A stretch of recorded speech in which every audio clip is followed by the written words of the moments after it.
Vamos ler a palavra de Deus, Lucas 7:9. Jesus, ouvindo isso, maravilhou-se dele, e voltando-se para a multidão que o seguia, disse: Eu vos afirmo,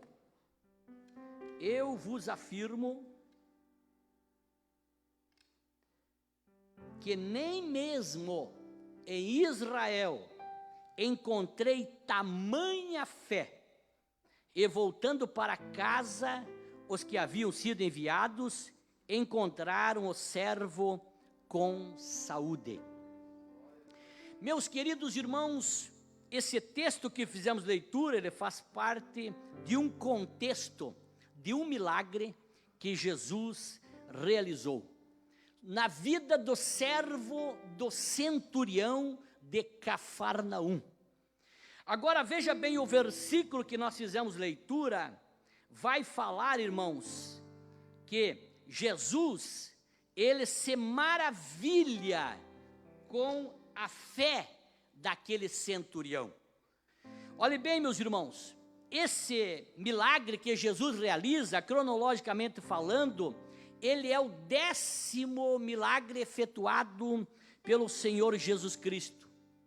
E o que me chama a atenção aqui, e o que nós poderíamos perguntar para nós mesmos essa noite: será que existe alguma coisa em mim que possa agradar a Deus, que possa impressionar a Deus? Olhe bem, meus irmãos, essa é uma pergunta que talvez algum de nós já possa ter feito em nossas vidas. Será que existe alguma coisa em nós que podemos agradar a Deus? Essa era a preocupação de Davi, quando ele escreveu lá o Salmo 116, versículo 12, dizendo o seguinte: que darei eu ao Senhor por todos os benefícios que me tem feito? Parafraseando esse versículo dito por Davi, irmãos, o que darei ao Deus que tudo tem? O que darei ao Deus que tudo sabe? Como um Deus onipotente, onisciente e um Deus onipresente se importaria com pequenos gestos de simples seres humanos? Será que teria alguma coisa que chamaria atenção em nós? O Salmo 103, versículo 14 vai dizer o seguinte: pois ele conhece a nossa estrutura e lembra-se que somos formados pelo pó. Deus conhece nós, mas alguma coisa em nós será que chamaria a atenção de Deus, irmãos? Como nós maravilhar aquele que encontrou loucura, inclusive até mesmo nos anjos, como Jó escreveu, e nós estamos estudando sobre o livro de Jó, no nosso último trimestre desse ano da nossa EBD, e você é nosso convidado para estar conosco todos os domingos pela manhã. Jó disse isso no capítulo 4, versículo 18, eis que Deus não confia nos seus servos e até os seus anjos atribuem loucura. Quanto mais os que habitam em casas de lodo, cujo fundamento está no pó, e que são esmagados pela traça. Será, meus amados irmãos, que nós teríamos como maravilhar, ou encontrar alguma coisa que maravilhasse esse Deus? E eu quero ver, meus irmãos, um pouco sobre a vida desse homem, desse centurião, que era chefe, que era líder de 100 soldados, era o centurião de Cafarnaum. E eu quero meditar com os irmãos um pouquinho sobre o que é que tinha na vida desse homem que deixou Jesus maravilhado. Jesus disse que ele se maravilhou da fé daquele homem. Olhe bem, irmãos, ele era comandante do exército da época, e ele tinha muitas pessoas, no caso específico 100 soldados sob o seu comando. Ele era um homem que tinha muitos servos, mas tinha um, e certamente ele gostava de todos, mas tinha um que especificamente ficou enfermo, ficou doente, e por aquele centurião amar muito aquele servo, ele começou e certamente gastou muito com aquele servo, E como ele não queria perder aquele servo, e pois aquele moço tinha um problema muito sério, ele resolveu, irmãos, então, mandar alguns senhores, alguns decanos, alguns líderes, alguns anciões, diz a Bíblia, falar com Jesus, para que Jesus viesse curar aquele seu servo. Olhe bem, meus amados irmãos, isso nos leva a entender, irmãos, que era grande a dor que aquele centurião sentia ao ver aquele servo dele enfermo. Por isso que ele manda, irmãos, esses senhores falar com Jesus, para que Jesus viesse curar aquele servo. Olhe bem, esse centurião, meus amados, aqui nos vai mostrar que ele era um homem que levou a maravilhar, fazer com que Jesus se maravilhasse.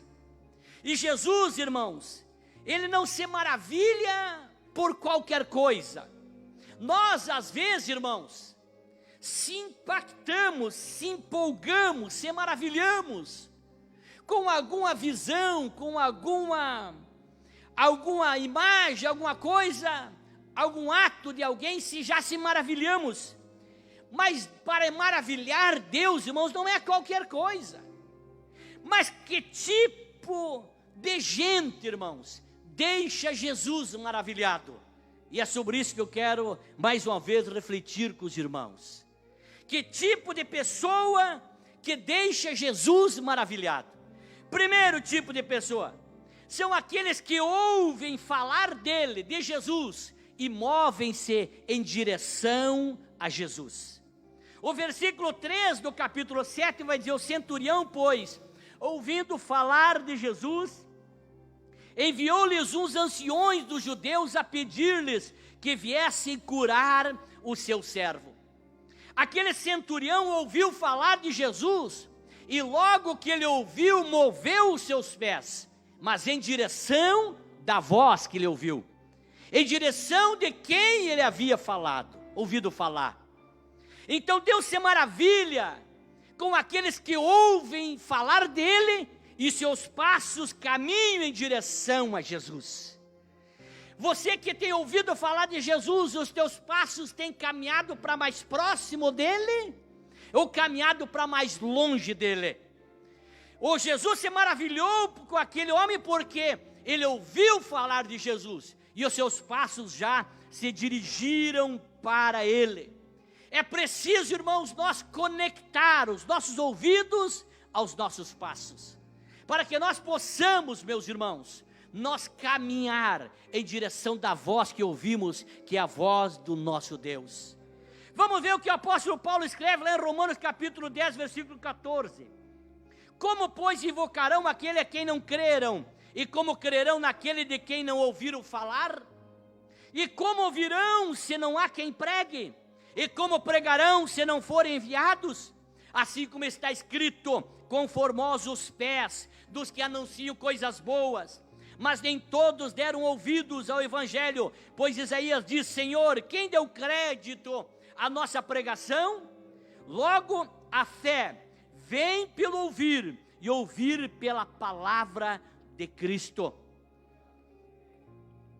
Paulo está dizendo o seguinte, irmãos, que quando nós ouvimos falar de Deus, e a palavra desce aos nossos corações, não tem outro caminho a tomar, a não ser o caminho de se aproximar de Deus, ir em direção da voz que fala conosco, que é falar de Jesus. Na verdade, meus amados irmãos, quando nós ouvimos, quando você ouve falar do Senhor Jesus Cristo, nós temos duas opções.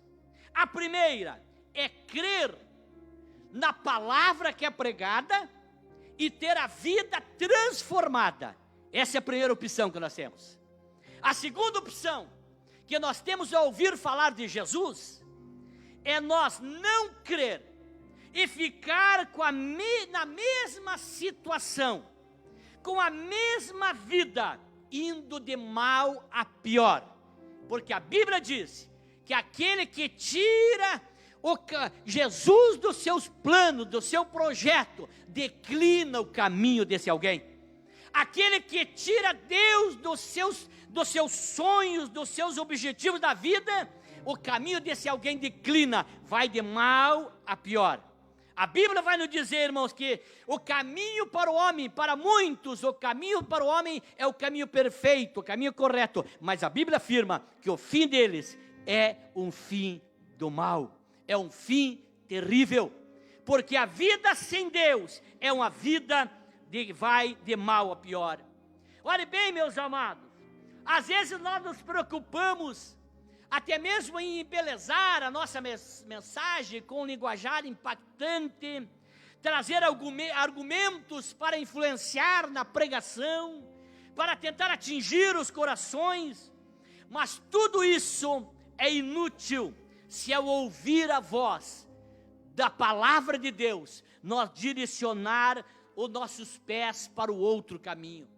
Nada adianta, nós precisamos, irmãos, levar o nosso corpo em direção, irmãos, à voz que nos chama, a voz de Deus, a voz da palavra do Senhor.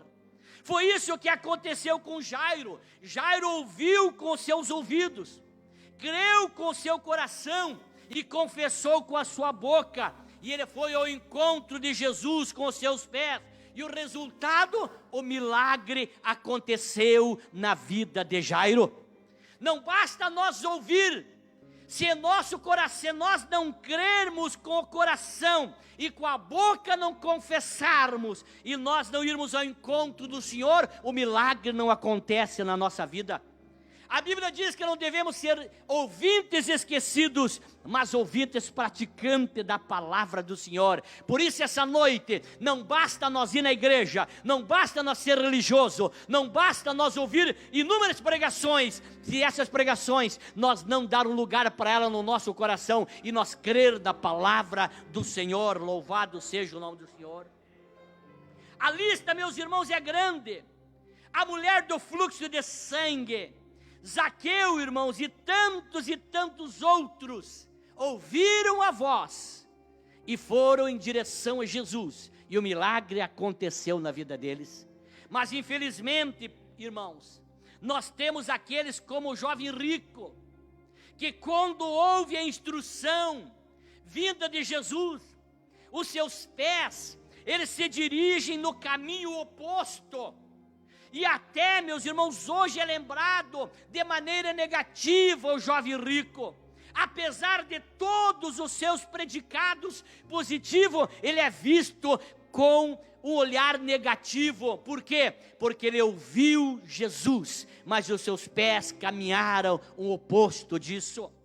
Olhe bem, irmãos, olha o que diz, irmãos, João no capítulo 11, versículo 40, e eu quero fortificar a tua fé, replicando as palavras de Jesus, que está lá em João 11:40, quando Jesus respondeu, disse: não te disse eu, se creres verás a glória de Deus?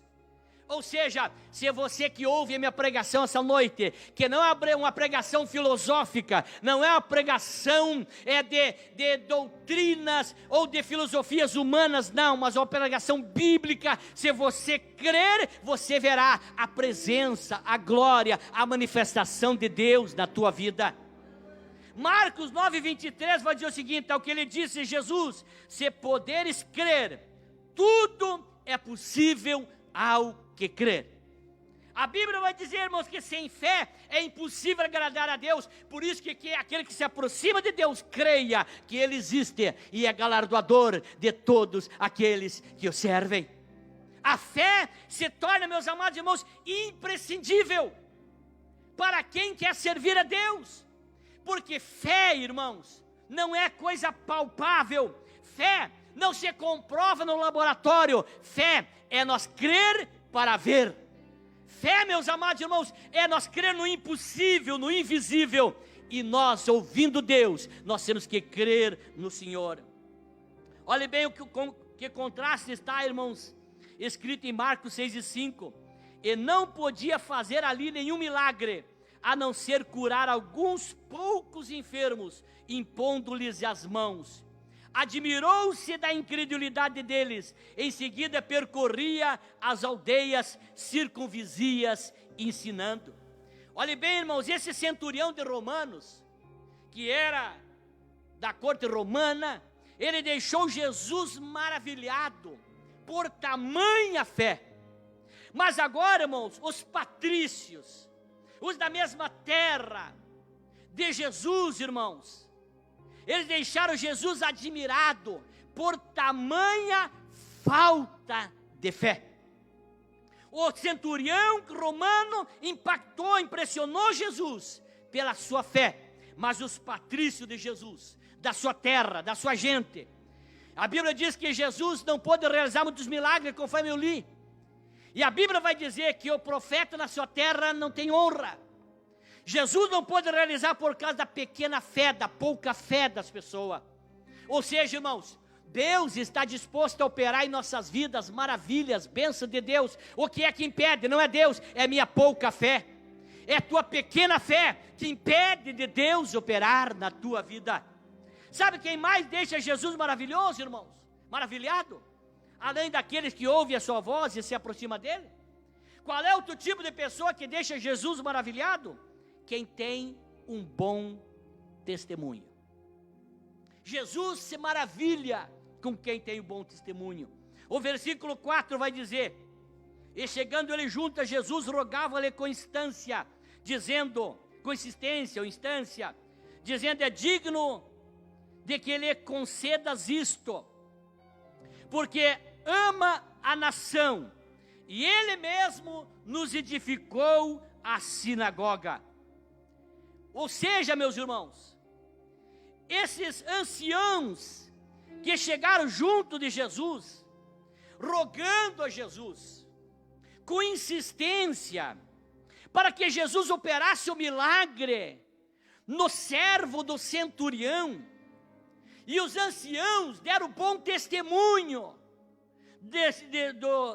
do centurião, e disseram o seguinte: porque ama a nossa nação, e ele mesmo edificou a sinagoga. Esses homens, irmãos, esse homem chamado centurião, irmãos, ele não pregou com palavras, ele pregou com a vida.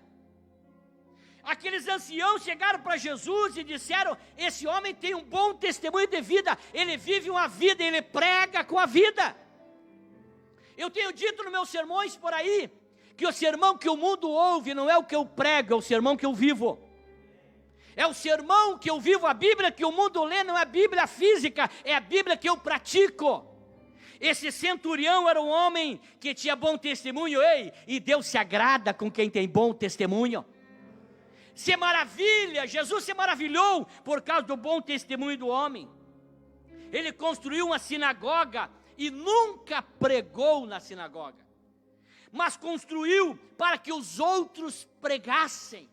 Esse centurião, não é de se estranhar, irmãos, que muitos que pregaram na sinagoga nunca contribuíram tanto para ela como este homem. Mas esse homem construiu a sinagoga para os outros pregares. Vejam bem, é impossível, irmãos, viver em desarmonia em casa. Não. Na família, irmãos, ou com a sociedade em geral, é querer ainda, irmãos, assim chamar a atenção de Jesus. Nós só chamamos a atenção de Jesus, e Ele se maravilha com nós, se nós temos uma boa harmonia em casa, se nós temos, meus amados irmãos, um bom convívio com a sociedade em geral, o bom exemplo, o bom testemunho, maravilha Jesus. Estamos precisando de bons testemunhos, estamos precisando de bons exemplos. Olhe bem, irmãos, os anciões, os judeus, eles eram homens idôneos, das cãs brancas, homens experimentados. Eles não pensaram duas vezes antes de dizer que aquele centurião era digno que ele fosse lhe concedido a petição que ele tinha. Era um homem que conheciam, era um homem que dava um bom testemunho. E eu quero dizer para você que está me assistindo, você que está aqui, irmãos, o que é que os homens idôneos estão falando ao meu respeito? O que é que as pessoas idôneas estão falando ao teu respeito? Nós não devemos nos preocupar com a dedução dos levianos, dos inconsequentes, dos que não têm compromisso com a verdade. Isso não pode não nos preocupar, não pode tirar o teu sono. Quando os livianos fazem consideração de você, pessoas que não têm responsabilidade, pessoas que não têm um nome a zelar, pessoas que não têm uma história a zelar, mas pessoas idôneas, se a pessoa idônea falar alguma coisa sobre você, deve se preocupar. O que será que as pessoas idôneas estão falando de você? Qual é o testemunho que as pessoas que têm responsabilidade estão dizendo de você? É isso que o centurião mandou homens que tinham testemunho, homens que eram idôneos falar. Às vezes tem pessoas que se preocupam, né? Porque olha bem, esse dia eu preguei no centro de eventos sobre misericórdia, e eu disse que tem pessoas que não têm história e ficam inventando história para destruir a história dos outros. Mas pessoas que têm história jamais criam história para ferir a história dos outros. Esses anciãos, eles tinham seriedade e responsabilidade. Olhe bem, irmão, será que se alguém fosse interceder por nós, será assim também de nós para Jesus? Será que ao interceder por nós, será que nós somos merecedores das bênçãos que nós tanto pedimos? Será que nós somos dignos para receber tal bênção? Ele era um homem, irmãos, bom, e ele ajudou a construir o templo. Não era bom na fala, ele era bom na vida. Ele era bom na vida. No versículo 5 vai continuar a intercessão, irmão, dos anciões, dizendo que o centurião amava a nação, e ele mesmo tinha edificado a sinagoga. Ele mesmo. E aqui eu quero abrir um parêntese, aproveitar que estou com a presença de alguns candidatos aqui, nosso candidato a prefeito. Eu tenho dito por aí, quem não ama o Brasil, que vai embora do Brasil. Quem não ama o Rio Grande, vai embora do Rio Grande. Quem não ama São Leopoldo, que vai embora de São Leopoldo. Mas devemos amar a terra onde estamos, não é verdade, professor Nado? Nós temos que investir e valorizar pessoas que efetivamente têm esse amor por essa terra, que se doa em prol dessa terra. E como é que eu e você, irmão, membro da Assembleia de Deus de São Leopoldo, demonstramos que amamos São Leopoldo? Em primeiro lugar, sendo um bom cidadão dessa cidade, cumprindo com os nossos deveres sociais, sendo aquele que cuida da sua rua, que cuida da sua calçada, cuida da sua casa, cuida do seu pátio, cuida da boa convivência. São demonstrações de amor. E nesse momento, irmãos, nós devemos pensar assim: eu preciso dizer uma coisa, porque eu sou brasileiro e não desisto nunca, como diz. Se existe coisa que mais me revolta, foi cenas que eu vi queimarem a bandeira do Brasil. Mais me revolta, porque eu amo essa pátria, e essa pátria é de Jesus. Essa pátria é do Senhor Jesus, essa nação é do Senhor. Há 109 anos atrás, chegou em Belém do Pará os missionários Daniel Berg e Gunnar Vingre, com o Evangelho, e essa pátria recebeu o Evangelho, e hoje a Assembleia de Deus é a maior igreja pentecostal do mundo, professor Nado. É essa igreja, a Assembleia de Deus, com 109 anos no Brasil. 96 anos vamos fazer segunda-feira, o dia 18, aqui no Rio Grande do Sul. É uma história. Então, meus amados, nós devemos amar a nossa pátria, amar o nosso estado, amar o nosso município e fazer de tudo para ele.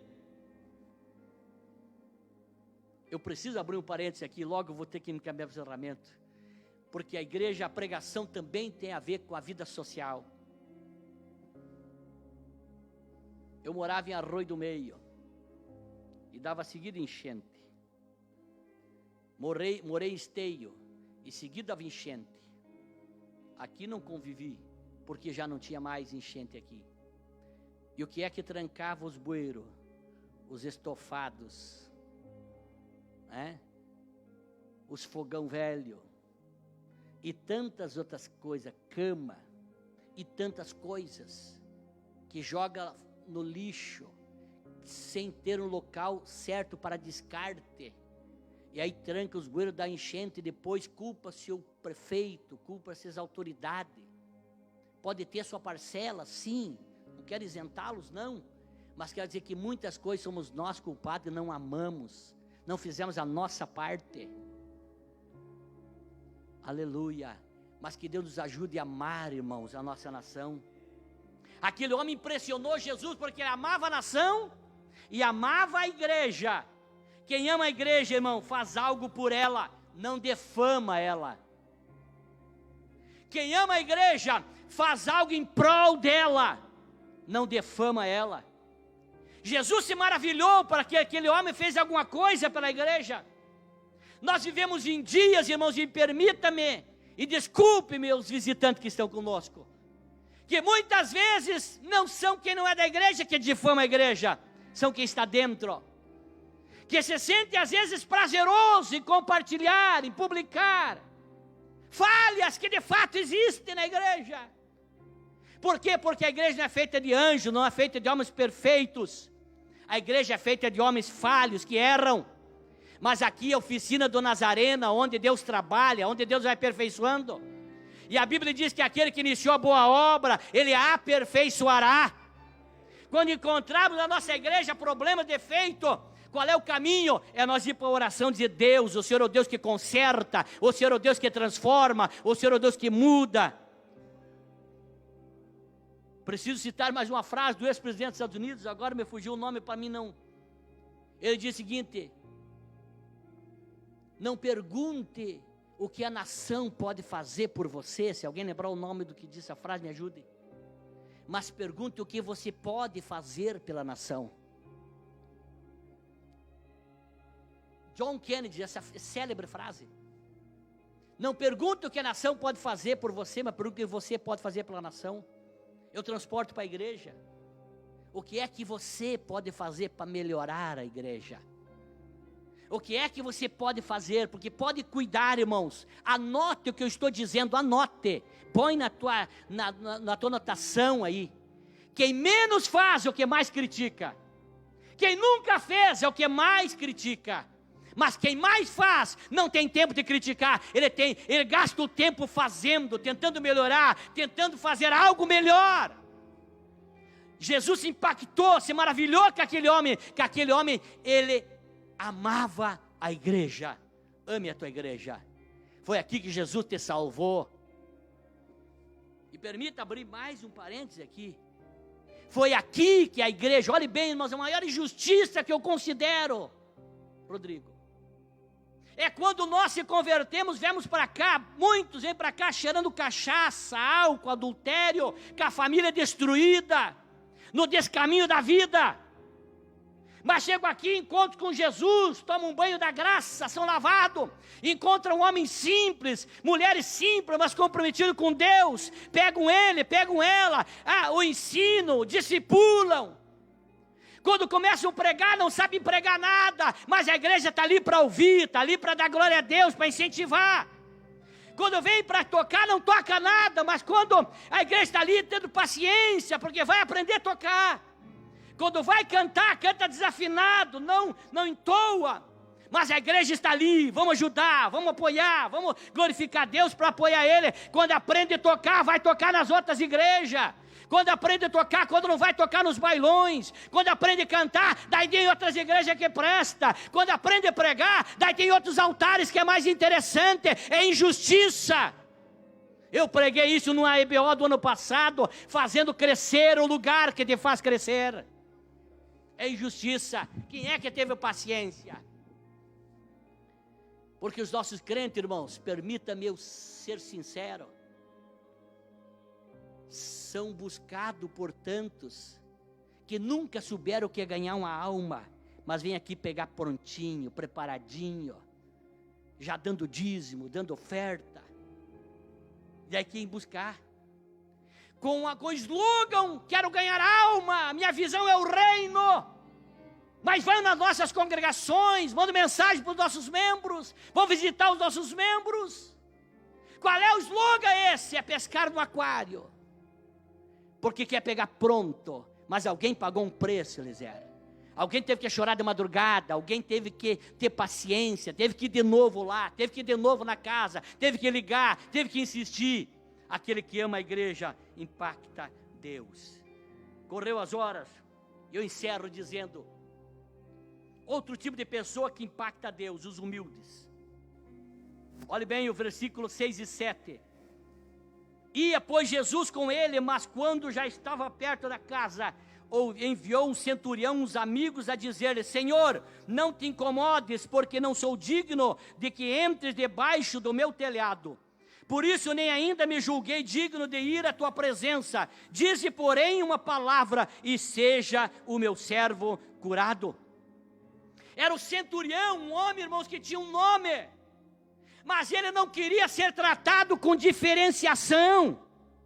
Ele não queria botar o cargo dele secular na frente para receber de Jesus um tratamento diferenciado, não. Ele disse o seguinte: eu não sou digno. É humildade. Mas às vezes encontro pessoas que nunca tiveram encontro com Deus, não sabem o que é nascer de novo, querem sempre dar carteiraço. Mas no reino de Deus não tem carteiraço. Esse homem não deu carteiraço em Jesus. Ele disse o seguinte: eu não sou digno que tu entre debaixo do meu telhado. Isso maravilhou Jesus. A humildade tem lugar em todos os lugares. Olha o que Pedro escreve na primeira carta 5 e 6. Humilhai-vos, pois, debaixo da potente mão de Deus, para que a seu tempo vos exalte. E que tal esse conselho do Mestre Jesus, lá de Lucas 14 e 8, que diz assim, ó: quando por alguém fores convidado às bodas, não te reclines do primeiro lugar, não aconteça que esteja convidado um outro mais digno do que tu, e vindo o que tu convidou a ti e a ele, te diga: dá o lugar a este, e então com vergonha tenhas de tomar o último lugar. Mas quando fores convidado, vai e reclina-te no último lugar, para que quando vier o que te convidou, te diga: amigo, sobe mais para cima, então terás honra diante de todos os que estiverem contigo à mesa. Porque todo que a si mesmo se exaltar, será humilhado, e aquele que a si mesmo se humilhar, será exaltado.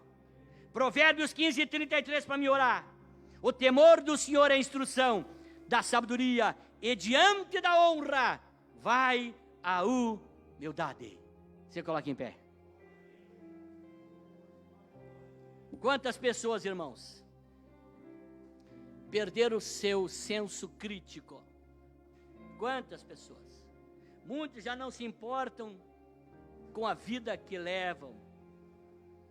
Olhe bem na linguagem de Paulo, são mentes cauterizadas, disse Paulo. Mas que eu e você, irmãos, possamos maravilhar Jesus, tendo um bom testemunho, ouvindo a sua voz e caminhando em sua direção. E terceiro, sendo humilde. Humilde passa em qualquer porta. Orgulhoso não passa em qualquer porta. Deus se impacta com o humilde, porque o ato de humildade é o ato de reconhecer a soberania de Deus, é reconhecer a sua insignificância e a autoridade de Deus. Isso é ser humilde. A humildade é isso, meus amados irmãos. Olhe bem, meus irmãos, Deus quer que nós tenhamos um bom testemunho. E eu encerro lendo 1 Coríntios 1, 27.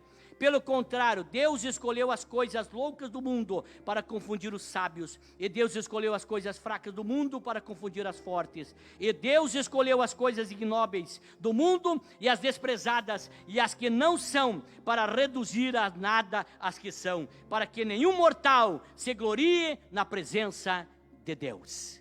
Glória a Deus. Que eu e você possa ter de Jesus esse sentimento de humildade e que possamos maravilhar ao Senhor. Eu quero orar com você essa noite. Eu quero que tu feche teus olhos e ore a Deus neste momento.